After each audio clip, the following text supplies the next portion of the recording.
Hey, it's Baker Betty, and today I want to show you how to make one really simple bread recipe, and then I'm going to show you 3 different ways that you can use it. So we're going to make a rustic artisan style loaf, a beautiful rosemary focaccia, and then a restaurant quality pizza. One of the most valuable things that I learned in culinary school is how master recipes are used to make a lot of different things. So most baking really starts from a master recipe and then it's adapted to make a wide variety of baked goods. So that's what we're going to do today. So as you know, I'm a big fan of measuring by weight. So we're going to weigh out our flour here. And as always, all of the recipe ingredients are listed in the description box. And we need 420 grams of flour, which is 3.5 cups. And basic bread is really only 4 ingredients. It's flour, water, salt, and yeast. That's it. And that's the kind of bread we're making today, except we're gonna add one more ingredient, which is olive oil. And that's just going to give us a little bit more softness to our bread because fat really helps kind of soften the gluten structure. Okay, so now that we have our flour, we're going to add our salt. And we need 9 grams of salt, which is 1 3/4 teaspoon. And then you need a 1/2 teaspoon of either instant yeast or active dry yeast. If you use the active dry yeast, you do want to use a little bit more, about 3/4 of a teaspoon. And that will give us the same rising times if you use either one. And you can put it right into your dry ingredients. We don't need to proof our yeast for this recipe. Everything can just go right into the bowl. So now that I have all of the dry ingredients in my bowl, I just want to give it a quick mix together to kind of evenly disperse everything before we add our liquid. Now we're making a no-knead bread today, so this is going to come together so fast. We're just mixing the ingredients and then we're done. So I need 28 grams of my olive oil, and you can really use any neutral flavored oil or olive oil. If you want to use a canola oil or vegetable oil, any of that is fine, but that is 2 tablespoons. And then our last ingredient is our water. So we need 302 grams of water, which is 1 1/3 cups. But the really important thing about this is the temperature of the water. So we want this to be somewhere around 120 degrees Fahrenheit, and that's going to feel like really warm bath water, or a little warmer than bath water. If the water is too hot for you to touch, it's going to be too hot for your yeast. So that's something you really want to be careful about, but we do want the warmth because that's going to help wake up our yeast. So I like to start by mixing this with a spatula first before I go in with my hands. But really, your hands are the best tools for bread making. And it's okay, they'll wash, they're gonna get a little sticky. So I like to actually just go in with my whole hand and kind of pinch and grab and sort of massage the dough. And what I'm trying to do here is just make sure that all of that flour is completely hydrated. We're not kneading the dough, we're just making sure that everything is really evenly combined. And this is a really sticky, wet dough. That's exactly what you want because that's going to help build the gluten structure naturally.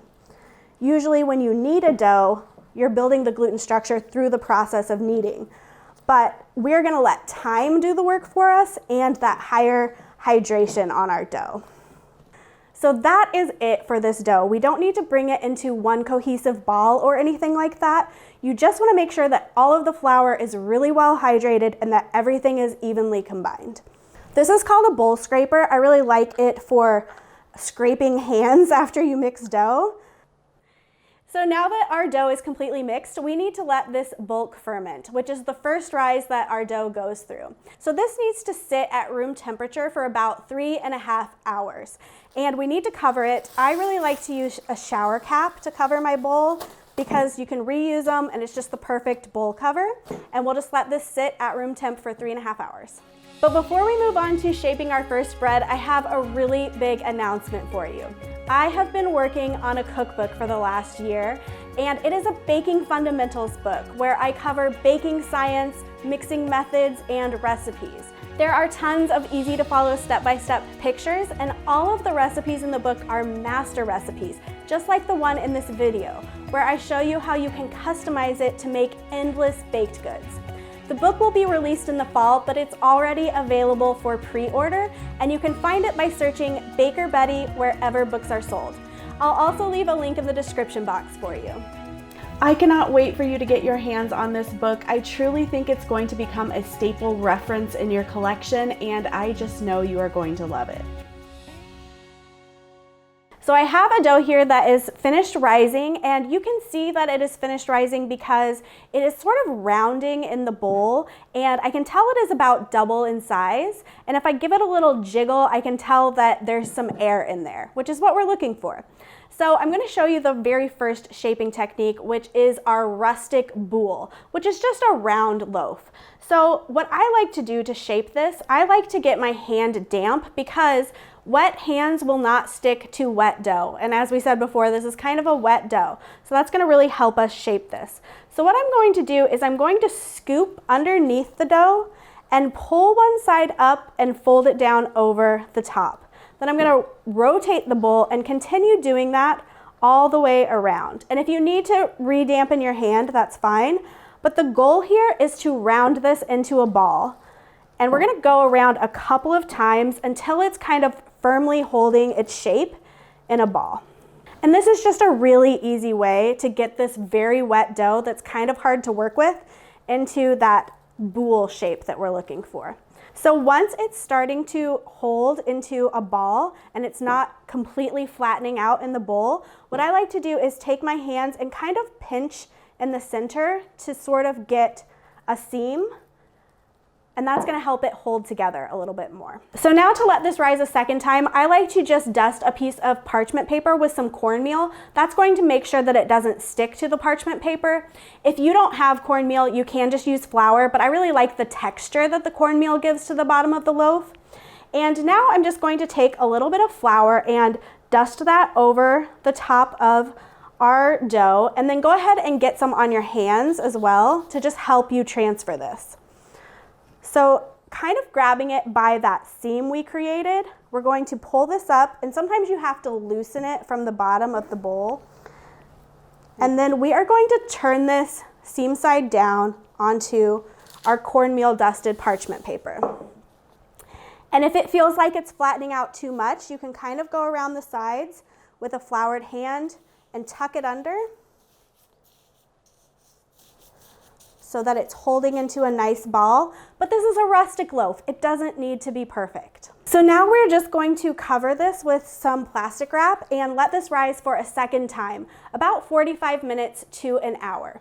Now, while this is rising, it's important for us to prep our Dutch oven because we're gonna bake this in a really hot pot. So put your Dutch oven or any kind of oven-safe pot that has a lid in the oven at 450 degrees to preheat while this is finishing rising. So our loaf is finished rising, and the way you can check to see if the proofing is done is you can take a floured finger and you're just going to press in on the loaf and see how quickly that indentation fills in. If it immediately springs back up, you need to let your loaf go a little bit longer. If the hole fills in slowly within about 2 or 3 seconds, then you know your loaf is ready to go into the oven. Now, if you do that test and it just completely feels like it's going to collapse or it doesn't fill in at all, then you've gone too far and your loaf is overproofed. I would still go ahead and bake it, but it's probably going to be a pretty dense loaf. So you do want to keep an eye on it so that you don't go too far.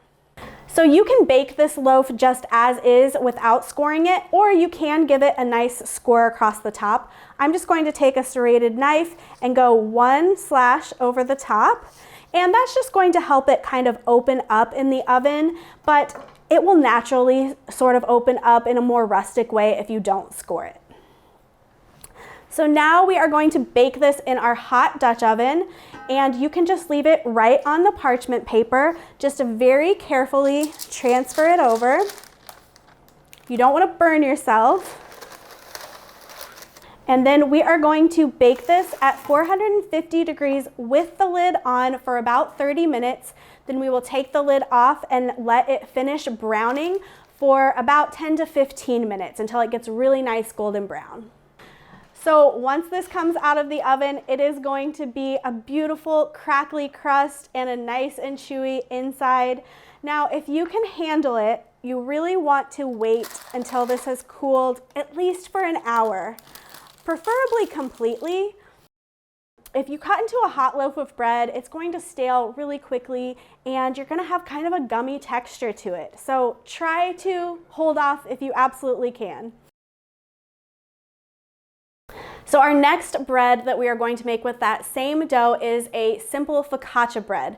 Now this is even easier to make than our boule.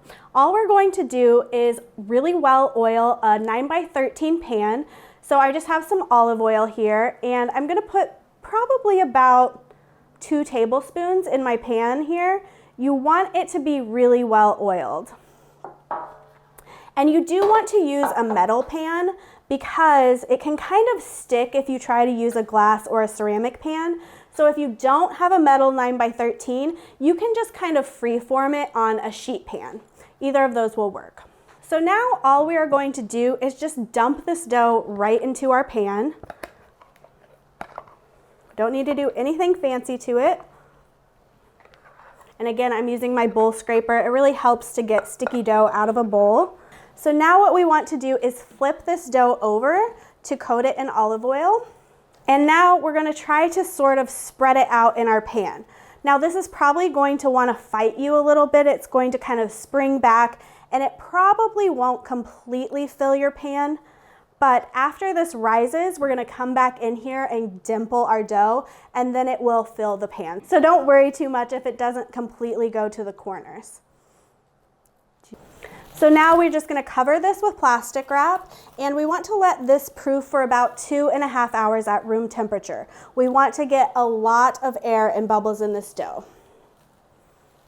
So this dough has finished proofing and now we are just going to top it before it goes in the oven. So I can tell that mine looks a little bit dry on top, so I'm going to give it just a little more olive oil. You can use your best judgment on that. If yours looks like it has plenty, then you can skip this step. And then now what we're going to do is we're going to go in with our fingertips and just dimple this all over. So you're gonna press firmly down into the dough. If your dough didn't quite make it to the corners, you can kind of use this opportunity to get it to fill the pan. And you're just going to dimple this all over. Make sure your fingertips go all the way down to the bottom of the pan. And this is what gives focaccia that iconic dimpled look. And it kind of holds all of the olive oil and toppings you put on it and makes it super delicious. So you can leave this just as is without any toppings, but I'm going to add a little bit of fresh rosemary. And I'm going to also add some herbed salt that I have. Whatever you decide to add, I always recommend at least adding a little bit of flaky salt to the top. But you could add other fresh herbs. Some people like to add tomatoes or chopped up olives. Really, you can use this as a master recipe to do whatever kind of flavor of focaccia you like. So now we're just going to bake this at 425 degrees Fahrenheit for 25 to 30 minutes. So focaccia is definitely a bread that you can cut into while warm, and in fact, I suggest that you do. So the last recipe I'm going to show you today is how to use that same dough to make a pizza. And this is one of my favorite things to make. My husband and I make it all the time at home. My favorite style of pizza is kind of that wood-fired oven pizza that you get at a restaurant. And so this is probably the closest you can get to that style of pizza at home. So you just want to pretty liberally flour your counter. And then we're going to tip our dough out on our counter. Now this dough makes 2 12-inch pizzas. And because this is such a wet and sticky dough, you want to go ahead and flour the top of it. And then we're just going to divide it in half. And it doesn't have to be perfect, but Just do your best to get it fairly even. And now I just want you to round these into a ball. So I like to get some flour on my hands so that I'm not sticking to them. And then you're just going to kind of pull around on all the sides, bringing it into the center to round these up into a ball. And it doesn't have to be perfect, but that's about how it should look. And this just gets us started for when we start shaping it into the actual shape of the pizza. So once you have your 2 rounded balls, we are going to let these sit and rest for about 30 minutes, and that's just going to let the gluten relax so it's much easier to stretch them out into a pizza. So while your dough balls are resting, you do want to prepare your oven, and if you have a pizza stone, that is the best option, but if you don't have a pizza stone, you can use 2 sheet pans stacked together and turned upside down so that you don't have a lip around the outside. And you're going to preheat that in your oven as hot as your oven can go. So for me, that's 525 degrees Fahrenheit, but just go as hot as your oven will allow you to. Wood-fired ovens can get up to like 800 degrees Fahrenheit, and so we're trying to get as close to that as we can. And you do want that to preheat for that full 30-minute time period. All right, so now we are going to shape our pizza dough. Now, I am not a fan of rolling it out with a rolling pin. I think that you're gonna get a lot better final texture of your dough if you do it by hand, and it's actually very simple. So go ahead and give yourself a little bit more flour over the top of the dough so you're not sticking to it, and you can give some flour on your hands as well. And to start, you wanna take your fingertips and you're going to press down on the dough to flatten it out all over the top, but you want to leave a lip all around the outside. And that'll be your outside crust. And I'm just using my fingertips to dimple it all over to start flattening it out. Now, once you get it a little bit flattened out, you're going to pick it up, and I'm using the backs of my hands to kind of let it naturally stretch and turn it as I go. I'm kind of putting my knuckles right in that lip that we created, and I'm just letting gravity do the work. And it should pretty easily naturally stretch for you. If you see some areas that look a little bit thicker, turn the dough to that part and put your hands in that part, and that will thin it out for you. So once you get about the size that you want, I'm gonna transfer this to a pizza peel. Now, a lot of people don't have pizza peels, so you can definitely use a cutting board, just something that doesn't have any kind of lip on it that you can easily slide into the oven. So I just added some cornmeal to my pizza peel, and that's going to really help the pizza slide nicely into the oven. That's a pretty important step of this process. So I always like to give it a little test and kind of push it back and forth to make sure it's going to slide, and then you know it's going to slide into the oven for you. So you can use any toppings you want for your pizza, but I like just a really simple margarita style pizza. So this is just pureed tomato. I'm going to spread that on top, and you don't want to put too much of any of your toppings on top. If you weigh this down too much, you're not going to get a really crispy crust, and it can be really difficult to transfer into the oven. So next up, I'm just going to tear some fresh mozzarella over the top. And again, I don't want to do too much of this. It can get really heavy. So just about that much. And then our last ingredient is some fresh basil. And I'm going to also add some fresh basil when it comes out of the oven to give it another little pop of freshness, but I always add a little bit to start. And then whatever toppings you add, I always suggest doing a little sprinkle of some flaky salt over the top. So now when you go to transfer this onto your pizza stone, you have to be very confident with it. The action is a push and then a pull, and you want to be kind of quick with it, and it will go really nicely onto your pizza stone.